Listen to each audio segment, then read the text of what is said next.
Well, we're in the heat of campaign 2010 now. I'm Joe Monahan, glad to be with you today from the storied Barella's Coffee House in the Albuquerque South Valley, and I have two of my top political experts with me to bring us the very latest on that too-hot-to-handle race for governor, as well as the key congressional races. Let's kick this web special off now by introducing them to you.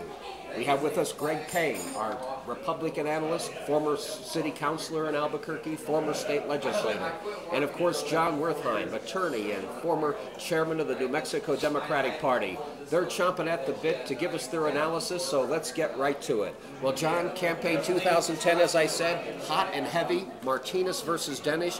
Where does this race stand as we head into the final exciting 30 days? Well, I tell you, Joe, I think it basically stands with Susana having a slight edge going in, but given the fact that there are a lot of good criticisms of Susana out there that Diane is putting into the mix and the electorate doesn't really know Susana, I think it's just a neck-and-neck horse race at this stage. It's going to depend on Susana, who the electorate doesn't know, whether some of these, as they learn more, whether they like her or they don't. And my sense is that it's going to be a narrow Denish victory ultimately in the end, even though Susana's got the edge right now. Greg, the Republicans are feeling pretty good about this race. They haven't elected a governor since 1998, Johnson's second term. It looks like they have a good chance this year, or is John right? It's too close to call. Well, I wish John were right, but he's not. This is Susana's race to lose. She's been the front runner from the get-go, almost since the primary election night.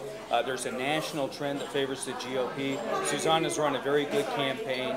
Diane has spent a lot of money. She has great name ID. I don't think the race is going to be close, and it's not close now. What are we going to see, Greg, in this final month strategically from Martinez and Denish, do you think? I think you're going to see a real effort on the part of the Martinez campaign to continue reaching out to independent voters, getting the crossover there. We already know that the GOP is there for her, and I think she's going to build on some of the surprising inroads she's had with Hispanic Democrat voters. Why aren't the Democrats more excited about Diane Denish? Why isn't she ahead in the polls after being lieutenant governor for 8 years? The Richardson baggage the primary reason, or is there other problems here? Well, I do think that there's some Richardson fatigue. It's going to take many years before the governor gets all the credit for the accomplishments we've had for the few years. He's been around for 8 years. We have an anti-incumbent mood, and I think Diane has suffered from that a little bit. But at the end of the day, it's going to be about the two candidates. And to some degree, Susana is an unknown quantity. She's a fresh face, and she's really benefited from that during the summer months. And the question is, as the electorate focuses, what will the race be about? Greg, what must Susana Martinez not do? Tell our viewers what she must not do in the next month.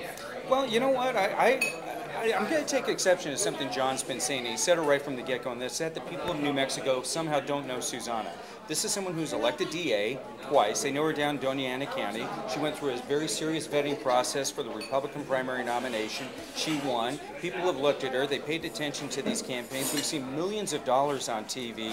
I think people know Susana. I think they know Diana, and they're going with Susana because they want to have a change of direction for New Mexico. Well, if you call her Diana, they might not know her. It's Diana, of course. Diana. But what must Martinez avoid doing in the final 30 days, briefly? I think right now, just keep doing what she's doing. There isn't anything she really needs to avoid doing. She's been great in the debates. Her campaign is on message. I think she just needs to get out the vote and seal the deal with the voters of New Mexico. But she hasn't sealed the deal, as John Wertheim said. Martinez is still under 50. Hope is still alive. President Clinton coming in October 14th. President Obama here this week.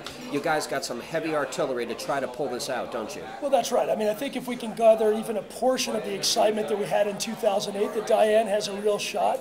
You know, this is going to be a horse race no matter what Greg wants to think about it.